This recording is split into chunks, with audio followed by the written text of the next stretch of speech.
Recording is on. Vale, decía que con valores centrales que son muy probables y con valores que se alejan de ese valor central que empiezan a ser menos probables y menos probables y menos probables.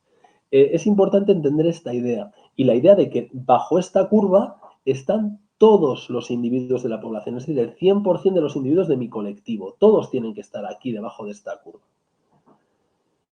¿Sí? ¿Se entiende esta idea de histograma y de función de densidad como límite de un histograma y que recoge a todo el colectivo? Sí. Vale, entonces nos van contando en el libro que dependiendo de en qué posición esté, vamos a centrarnos en este gráfico azul, ¿vale? Nos olvidamos por un momento del naranja. Si este gráfico azul, en vez de estar donde está, lo cortáramos y lo moviéramos hacia la derecha, pero con la misma forma, es decir, no alteramos su forma, simplemente lo copiamos y lo desplazamos a la derecha. ¿Qué hemos hecho? Hemos movido el centro. La forma sigue siendo la misma, pero se ha movido la posición de esa variable. Imaginad, por ejemplo, que ahora a todos de repente viene un mago y con una varita mágica nos da en la cabeza, ¡pling!, y todos crecemos 10 centímetros. ¿Qué pasaría con la variable altura? Bueno, la distribución de altura seguiría siendo la misma. Los altos seguirían siendo altos, los bajos seguirían siendo bajos y los medianos seguiríamos siendo medianos. Pero todos creceríamos 10 centímetros. ¿Qué ocurriría con esta curva azul? Se desplazaría hacia la derecha, tal cual está, sin alterar su forma, se desplazaría 10 centímetros hacia la derecha. Porque todos veríamos incrementado nuestro valor, que está representado en esta línea horizontal, en 10 centímetros. ¿Sí? ¿Se entiende esto? O sea, que sube la media, ¿no? Claro, crece la media porque crece la altura de todos. No solamente crece la media, sino que como crecemos todos 10 centímetros, crece la media 10 centímetros. Okay. Y eso se refleja en que esa curva se desplaza, esa curva azul, se desplazaría hacia la derecha 10 centímetros, porque todos hemos crecido 10. Luego el que medía 1,70 mide 1,80. El que medía 1,60, 1,70. Con lo cual la distribución crece. Imaginad, si esta curva reflejara la inteligencia y viniera un mago y nos diera en la cabeza, ¡clink!, hiciera que nuestra inteligencia creciera 10 puntos, pues se desplazaría hacia la derecha. ¿Y qué pasaría si de repente, estamos hablando otra vez de la altura, viene alguien con una sierra y nos corta a todos 10 centímetros de los pies? ¿Qué le pasaría a esta curva azul? Que se iría para la izquierda. Se desplazaría hacia la izquierda exactamente en esa cuantía, porque todos perderíamos 10 centímetros. Bueno, aparte que nos desangraríamos, pero eso no tiene mucha importancia. Aparte de eso, la curva se desplazaría a la izquierda 10 centímetros y ya está, 10 puntos. ¿Sí? Luego, ¿qué quiero deciros con esto? Que la posición de la curva, la posición, el lugar en el que está, la posición de esa función de densidad, de ese histograma, depende del valor central, depende de los valores. Si de repente todos crecemos, se desplaza a la derecha. Si todos decrecemos, se desplaza hacia la izquierda. Por tanto, desplazamientos de la curva indican desplazamiento de todos los valores. Todos crecen, todos decrecen. ¿Vale? ¿Sí? Sí. Bien. Ahora, ¿qué puede pasar también? Puede pasar también que tengamos curvas con distinta forma. Por ejemplo, la curva azul y la curva naranja. La curva azul y la curva naranja son diferentes. ¿Qué le pasa a la curva naranja? ¿Tiene menos superficie debajo? Pues no, se supone, si está bien hecho el dibujo y esperemos que esté bien hecho, la superficie que hay debajo de la curva azul representa el 100% de los sujetos. La superficie que está debajo de la curva naranja representa el 100% de los sujetos. Por tanto, las superficies tienen que ser iguales. ¿Pero qué le pasa a la curva naranja si la comparo con la azul? Venga, a ver, ¿quién se anima a decirme esto? ¿Qué quiere decir esa curva naranja que es más bajita y más ancha en comparación con la curva azul que es más estrecha y más alta por el centro? ¿Cómo son las personas azules en comparación con los naranjas? Si pensamos que esos son alturas de personas. Más parecidos. ¿Quiénes son más parecidos? Los azules. Los azules son más parecidos entre sí, efectivamente. Los azules están mayoritariamente porque hay mucha frecuencia alrededor del valor central. Estas personas son muy parecidas, están todos cerca del 1,65. Hay una cierta desviación, pero es pequeña. Mientras que en el colectivo naranja hay mucha mayor variabilidad. hay mayor, como veremos en las próximas sesiones, hay mayor varianza, son más heterogéneos, son más diferentes. Aquí ves personas de todo tipo, hay personas muy bajitas, personas muy altas o más personas altas y más personas bajas, que aquí prácticamente no existen en el caso azul. En el caso azul todos están aquí, en el centro, mientras que aquí hay más variabilidad. Por tanto, ¿cómo se ve la varianza? La varianza, un incremento de la heterogeneidad de la varianza, no se refleja en que la curva se desplaza a derecha o izquierda. No, no, eso es que cambia la media. Cuando la curva se aplasta y se ensancha, como pasa del azul a la naranja, significa que ha crecido la variabilidad, que ha crecido la heterogeneidad. ¿Sí? Sí. De todo esto nos aburriremos en las próximas sesiones, pero como nos lo cuenta el libro aquí por primera vez, pues bueno, yo creo que merece la pena dedicarle un momentito. Otra cosa que nos comenta el libro es el tema del sesgo o la asimetría. Claro, nosotros aquí estamos pensando en el ejemplo que os he puesto hace un momento en variables que son simétricas, ¿no? Estas variables, estas distribuciones son simétricas. Pensamos, por ejemplo, la altura o la inteligencia, que hay un valor central y que luego estar por encima o por debajo es igualmente probable, ¿no? Que es lo mismo, tan probable ser muy alto como ser muy bajo. Pero eso no pasa siempre. Hay variables que no tienen ese comportamiento. Por ejemplo, hay variables que son como esta de aquí, que pone sesgo positivo o asimetría positiva. Por ejemplo, una variable que tiene este aspecto. ¿Sabéis cuál es una variable que tiene este aspecto? La renta de las personas. El salario o la cantidad de dinero que tenemos a final de mes en nuestro bolsillo, a principio de mes, cuando cobramos. Es así, tiene este aspecto. La mayoría de nosotros, la inmensa mayoría de nosotros, estoy convencido de que todos los que estamos aquí, estamos en esta parte de aquí. Por muy buen salario que tengamos, por muy buen trabajo que tengamos, estamos en esta parte de aquí. Estamos en la parte de abajo de la distribución. Y hay algunas personas, muy poquitas, muy pocas, que tienen valores extremadísimamente altos. Ya veis, aquí la frecuencia de personas con valores altos es muy baja. Pero esto pasa con la renta. Aquí estamos la inmensa mayoría y aquí están pues el propietario de Amazon, el propietario de Twitter, el propietario de Facebook, el propietario de Tesla, toda esta gente están por aquí a la derecha, en valores extremadísimamente altos, que hacen que la distribución no sea simétrica, sino que sea una distribución asimétrica.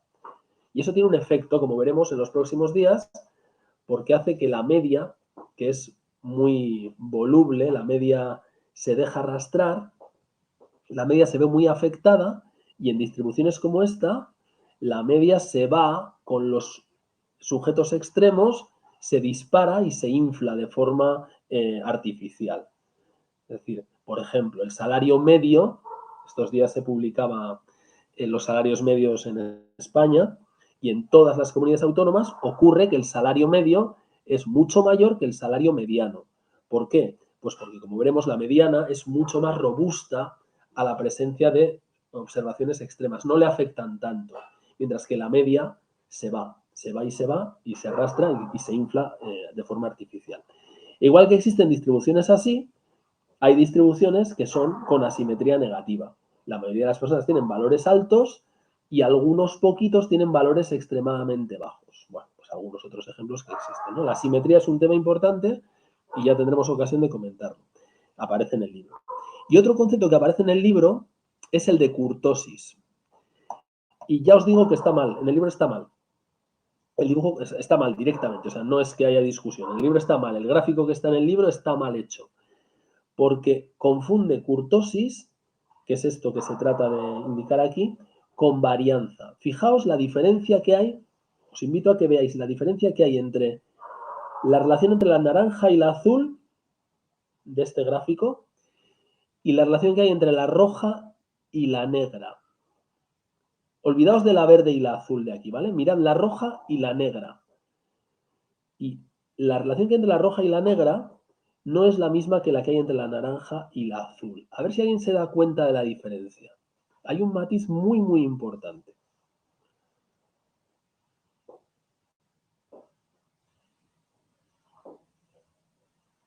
Fijaos que aquí la azul sería la negra de aquí, ¿no? ¿Lo veis? Es la que es más apuntada, ¿no? En el libro nos dice la kurtosis es el apuntamiento y tal y cual. Bueno, mirad. Esta azul sería el equivalente a esta negra, que parece que tiene menos varianza. Pero fijaos lo que le pasa a la azul aquí. La azul una vez que se pone por debajo de la naranja, se queda por debajo de ella todo el rato. ¿Lo veis? Baja, corta la naranja y sigue por debajo todo el rato. Sin embargo, a la negra no le pasa eso.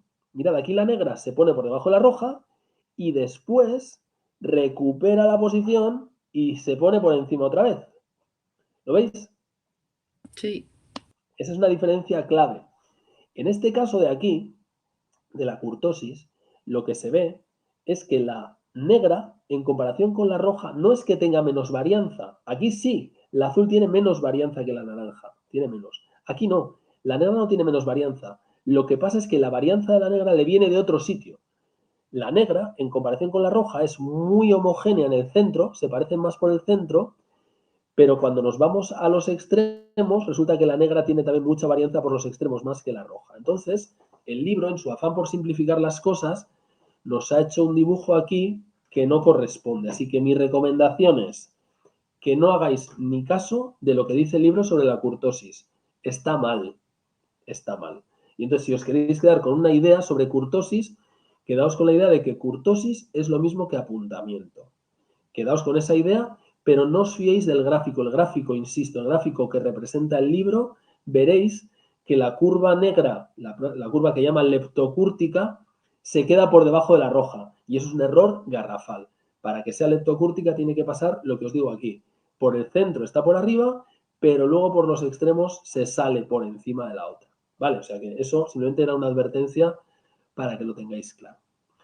Así que ideas clave que tenemos que recordar de aquí. Ideas clave, como resumen. Cuando nos habla de los histogramas. Los histogramas representan al 100% de los individuos que tengo en el colectivo.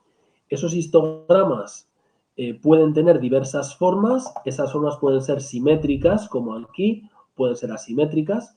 Cuando son simétricas, como este caso de aquí, la posición a derecha o a izquierda me indica qué pasa con el valor central, con la media. Si todos crecemos, la curva se desplaza y el nivel de aplastamiento que tiene y de anchura me indica la variabilidad, la curva naranja en comparación con la azul.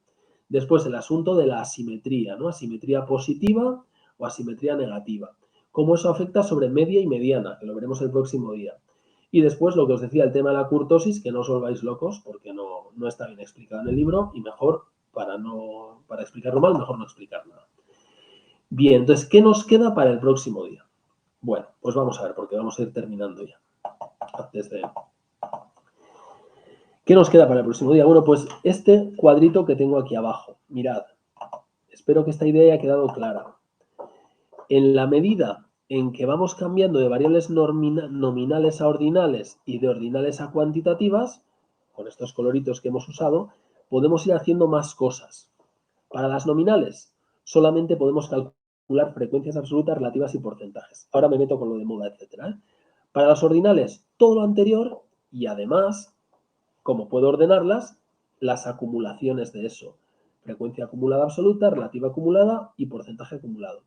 Y para las cuantitativas, con el matiz de que estamos simplificando, estamos resumiendo y estamos, por tanto, perdiendo información, puedo calcular todo lo anterior y además aparecen estos conceptos de límites aparentes inferiores, superiores y exactos inferiores, superiores. Respecto a medidas de resumen, y aquí es donde vamos a terminar, fijaos que cuando yo tengo una variable de tipo nominal, como el estado civil, solamente puedo distinguir personas o distinguir casos o distinguir individuos, no puedo ordenarlos, no puedo medir distancias entre ellos. La única medida que puedo calcular es la moda. Todos sabéis qué es la moda, ¿verdad? Pues no. La moda es la modalidad. La moda es la modalidad que más se repite. Es la única cosa que puedo calcular. No puedo calcular medianas, no puedo calcular medias, solamente puedo decir, oye, hay 4 valores, soltero, casado, divorciado, viudo. No hay más que esos. ¿Cuál es el que más se repite? Casado. Ya está. La mayor frecuencia. Eso es la moda. Y es la única medida que puedo calcular en variables de tipo nominal. No puedo calcular absolutamente nada más. ¿De acuerdo? Nada más. Mediana, prohibido. Media, prohibidísimo. O sea, la media no tiene ningún sentido con variables de tipo nominal. Solamente puedo calcular la moda. Se terminó. Bien, entonces pregunto, en las ordinales, ¿podré calcular la moda? Por respuesta, claro, porque en las ordinales puedo hacer todo lo que puedo hacer en las nominales. Por tanto, si aquí podía calcular la moda, también lo puedo calcular aquí. Claro, perfectamente. ¿Cuál es la moda en esta distribución? Pues el que más se repite es la G, ¿no? Sí. Que es G, o sea, estudios de grado. Sí. La moda, la modalidad más frecuente es estudios de grado. Por tanto, la moda es 8. ¿La puedo calcular? Por supuesto que la puedo calcular sin ningún problema, porque al ser una variable ordinal, tiene todas las propiedades de las que son nominales. Luego, si aquí podía calcular la moda, también la puedo calcular aquí. Pero, como es ordinal, puedo añadir más cosas. Puedo calcular la mediana y puedo calcular los percentiles. Y no vamos a entrar hoy en eso, lo veremos el próximo día. Pero, ¿qué son la mediana y los percentiles? Son dos cosas que se pueden calcular porque puedo ordenar a los sujetos. De hecho, ¿qué es la mediana? La mediana, vamos a quedarnos solamente con eso. Os he dicho antes que yo podía hacer una fila con todos estos, ¿no? Primero los de primaria, los de secundaria, los de grado, los de máster, los de doctorado. Bueno, pues pongo la fila de personas y voy a buscar el que queda en la mitad de la fila. Si aquí tengo 25 personas, pues habrá 12, habrá uno que está en el medio y habrá 12 por detrás, ¿no? 12 y 12, 24, y el que está en el medio, que será un sujeto que está ahí, detrás de los 12 primeros y delante de los 12 últimos. Voy donde ese y le pregunto, oye tú, ¿cuál es tu nivel de estudios? Y me dice, en este caso me diría grado, y le digo, perfecto, esa es la mediana. ¿Cómo lo puedo saber? Hombre, pues porque mirad, si yo sé que quiero buscar al individuo que ocupa la posición 13, aquí hay dos, luego no están, los dos primeros son de primario, cuando junto los de secundario serían 9 y cuando junto los de grado ya son 17, 9 y 8, 17, que lo tengo aquí. Y como el que ocupa la posición central es el que está en la posición número 13, pues evidentemente su etiqueta es grado. ¿Vale? Esa es la mediana. No os preocupéis que lo veremos esto con mucho más detalle el próximo día. Pero solamente puedo calcular la mediana porque puedo ordenarlos. Aquí no tiene ningún sentido, porque yo estos no los puedo ordenar y entonces no puedo calcular la mediana de soltero, casado, divorciado, viudo. No tiene ningún sentido. El sentido lo tiene aquí porque aquí sí puedo hacer una fila de personas, de 25 personas, desde los que tienen primarios a los que tienen doctorado. Y me voy al que está en la mitad, que es el individuo que está en la posición decimotercera, porque hay 25, 12 por delante, el individuo que ocupa la posición decimotercera y los 12 por detrás, y le digo, ¿tú qué nivel de estudios tienes? Y lo veo aquí, es de grado. Así que la mediana sería grado. ¿Vale? Sí. Y me voy a las últimas, a las cuantitativas. ¿Aquí podré calcular la moda? Pues claro que puedo calcular la moda. Al menos puedo calcular lo que se llama la clase modal, la clase más frecuente. Y fijaos, si miro las frecuencias, hay dos clases que tienen la máxima frecuencia, 6, 6. Luego la moda aquí sería o estar en este grupo o estar en este grupo. Entre 20, 29 o 30, 39. Habría dos modas en este caso. ¿Vale? ¿Podré calcular la mediana?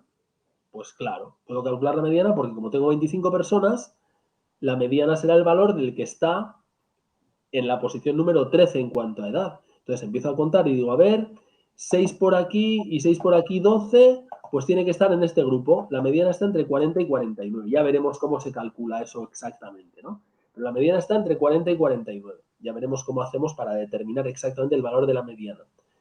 Pero se puede calcular. ¿Por qué? Porque como los puedo ordenar, puedo calcular la mediana. Y además, también puedo calcular la media. La media implica, como sabéis, sumar números y dividir entre el número de sumandos, ¿no? La media de 8, 5 y 4 es 8 más 5 más 4 entre 3. Claro, aquí puedo calcular la media, porque hay números implicados, mientras que aquí no. ¿Cómo calculo yo la media de primario, secundario, grado, máster, doctorado? Son números, no puedo ordenar, no puedo operar con ellos. Por tanto, y esto es con lo que quiero terminar, si la variable es puramente nominal, solo podré calcular la moda. Si la variable es ordinal, podré calcular la moda, por supuesto, porque puedo hacer todo lo que podía hacer con la anterior, pero además también la mediana. Y si la variable es cuantitativa, puedo calcular la moda, puedo calcular la mediana y además también puedo calcular la media. Luego me reafirmo en lo que decía al principio. cuanto más cuantitativa sea la variable, tantas más cosas podemos hacer. Con las nominales, casi nada. Con las ordinales, algo más. Con las cuantitativas, más cosas. Bien. Preguntas, comentarios. Juanjo, yo tengo una pregunta. Si nos dan los límites aparentes, ¿habría que cambiarlos a exactos? Bueno, si nos dan los límites aparentes, depende de qué queramos hacer, los tenemos que cambiar a exactos. ¿Por qué? Pues, por ejemplo, lo veremos el próximo día, ¿no? Para calcular los percentiles, para calcular la mediana, los procedimientos que nos explican en el libro, y que es razonable que sean así, para trabajar a partir de la tabla de datos, exigen trabajar con los límites exactos. En cualquier caso, vuelvo a decir una cosa que he dicho antes. Todas las operaciones que hagamos a partir de la tabla para calcular medias, medianas, modas, percentiles, todo lo que hagamos está aproximado. Es decir, siempre sería mucho mejor trabajar directamente con el conjunto de datos que tenemos aquí. Y de hecho, y esto es una cosa que, bueno, os lo voy a decir, en muchísimos libros de estadística ni siquiera nos cuentan todo esto de las tablas y de cómo trabajar con límites exactos, porque realmente hoy en día lo que se hace es meter estos datos en un ordenador y el ordenador te calcula la moda, la mediana, los percentiles, la media y todo lo que tú quieras calcular. Entonces, no se hace de esta forma. En el libro nos lo cuentan, pues porque, bueno, pues no sé por qué. Pero, insisto, realmente al pasar los datos del conjunto de datos a la tabla, estamos perdiendo información y, por tanto, los cálculos son aproximados. Ahora bien, para lo que nos interesa a nosotros, que es superar la asignatura, efectivamente, a tu pregunta, sí, hay que calcular los límites exactos, porque los límites exactos son el punto de partida para todos los cálculos que vamos a hacer. Vale, gracias. De nada. Más cosas.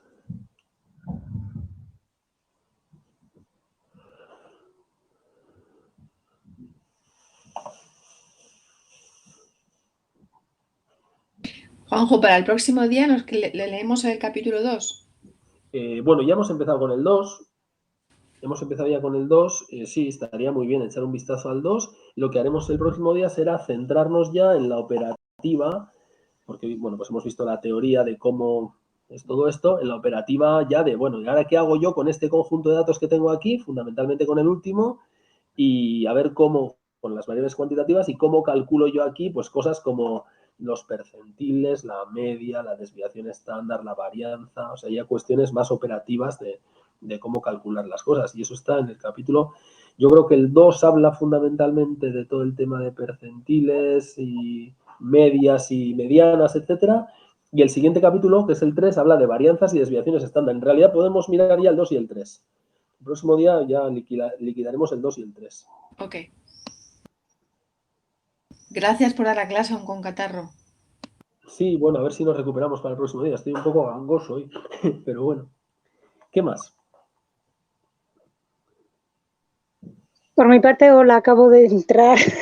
Hola, Inma, ¿qué tal? Acabo de terminar ahora, por favor. Bueno, nada, vaya pues, claustro, ¿no? Joder, no sabes. Y luego encima, ay, por favor, he tenido que mandar mails y abrir convocatorias de nuevo, horror. Lo bueno es que lo puedes ver si quieres, lo pondremos en compartido. Sí, o sea, es lo único. Nada, darte las gracias y hola a todos y que nada, que lo veré online. Muy bien. Online, en el perfecto. ¿Qué corte de pelo? Muy bien. Sí, me pega una rapada importante. Venga, sí. ¿Qué más cosas? ¿Más preguntas?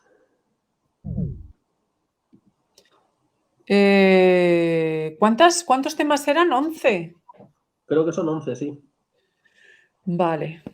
No, es por temporalizar un poco cómo vamos y no vamos. Bueno, yo estaba comentando, lo comenté el otro día, que si yo a partir de esta semana todavía tengo trabajo, pero a partir de la semana que viene yo podré hacer un par de sesiones a la semana, tampoco tengo problema. Yo creo que podemos encajarlo con una a la semana, pero podemos ir viendo. Si queréis podemos hacer 2, lo vamos hablando. Yo no tengo problema. Sí, yo también creo que con una así bien planteada también llega, pero como...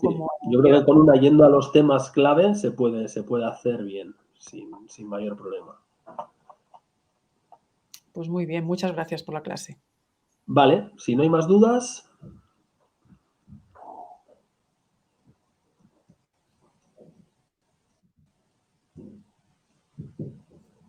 Muy bien, pues nada, entonces, si os parece bien, lo dejamos aquí. Eso es dar unas vueltas a la cabeza y subiré la grabación a YouTube para que esté todo ahí. ¿De acuerdo? Pues nada, nos vemos el jueves si queréis. ¡Hala! ¡Agur! Nada, agur. Gracias. Agur, hasta el jueves. Adeu, chao.